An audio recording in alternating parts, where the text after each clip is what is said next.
बगिया ऐसी उलझी, फूल हो गए कम, कांटे ज्यादा, सिमटा जीवन, डूबी सांसें, आना है तो अब भी आजा।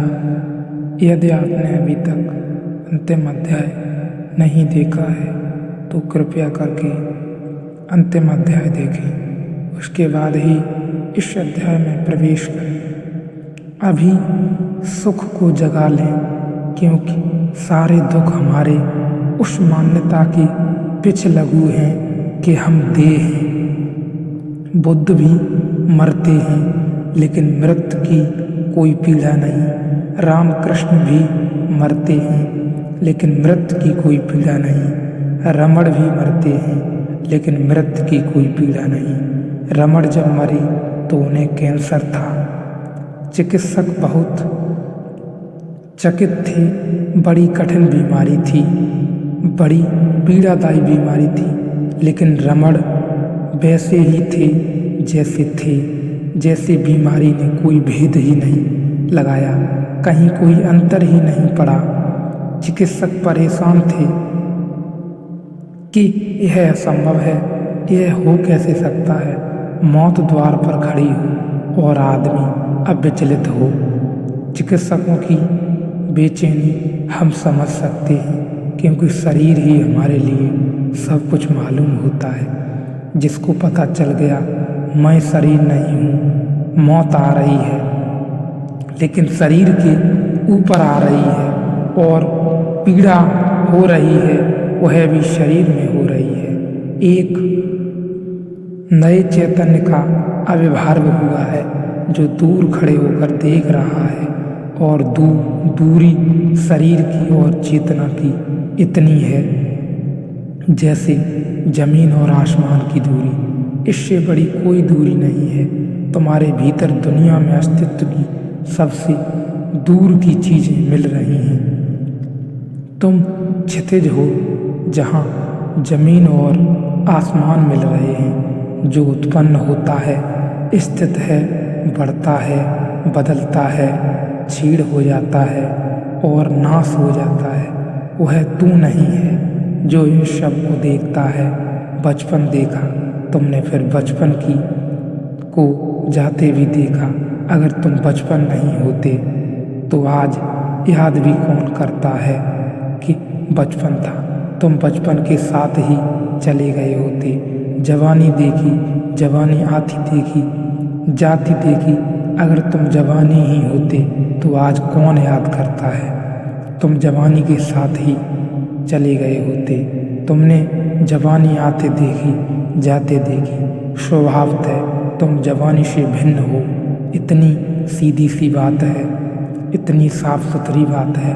तुमने बड़ी पीड़ा देखी, दर्द उठते देखा, दर्द के बाद बादल घिरते देखे, अपने चारों तरफ, फिर पीड़ा को जाते भी देखा, दर्द को विसर्जित होते देखा। तुमने दुख देखा, सुख देखा, कांटा चुभा, पीड़ा देखी, कांटा निकला, पीड़ा निष्पीड़ा हुए, वह भी देखा। तुम देखने वाले हो, तुम पार खड़े हो, तुम अद्भुत हो। कोई भी घटता है घटना तुम्हें हो ही नहीं पाती। तुम जल में कमलबद्ध हो।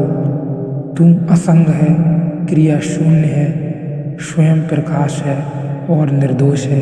तेरा बंधन यही है कि तू समाधि का अनुष्ठान करता है।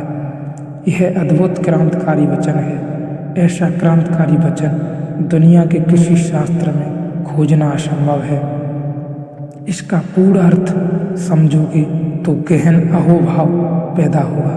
पतंजलि ने कहा है, चित्त वृत्तियों का निरोध योग है। यह योग की मान्यता धारणा है कि जब तक चित्त वृत्तियों का निरोध न हो जाए तब तक व्यक्ति स्वयं को नहीं जान पाता। जब चित्त की सारी वृत्तियां शांत हो जाती हैं तो व्यक्ति अपने आप को जान पाता है। अष्टावक्र पतंजलि के सूत्र के विरोध में कह रहे हैं। अष्टावक्र कह रहे हैं, तू असंग है, क्रिया शून्य है, स्वयं प्रकाश है और निर्दोष है। तेरा बंधन यही है कि तू समाधि का अनुष्ठान करता है। समाधि का अनुष्ठान हो ही नहीं सकता, समाधि का आयोजन हो ही नहीं सकता, क्योंकि समाधि तेरा स्वभाव है।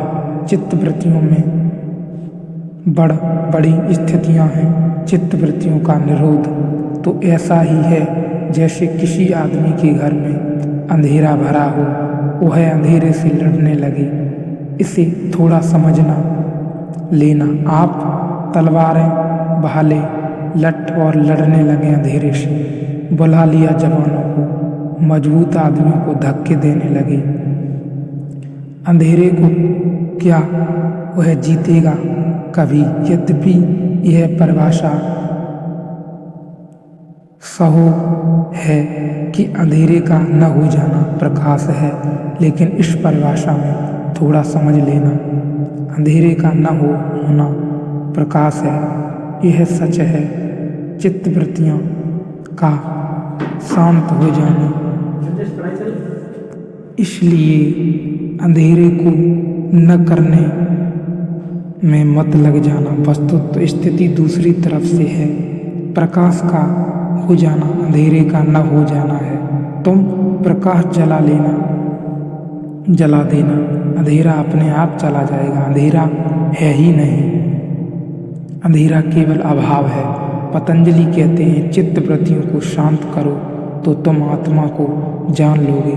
अष्टावक्र कहते हैं, आत्मा को जान लो, चित्तवृत्तियां शांत हो जाएंगी।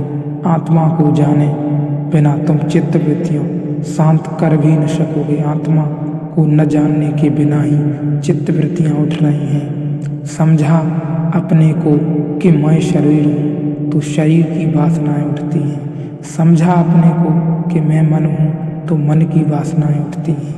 जिसके साथ तुम जुड़ जाते हो उसी की वासनाएं तुम में प्रतिच्छायित होती हैं, प्रतिबिंबित होती हैं। तुम जिसके पास बैठ जाते हो उसी का रंग तुम पर चढ़ जाता है।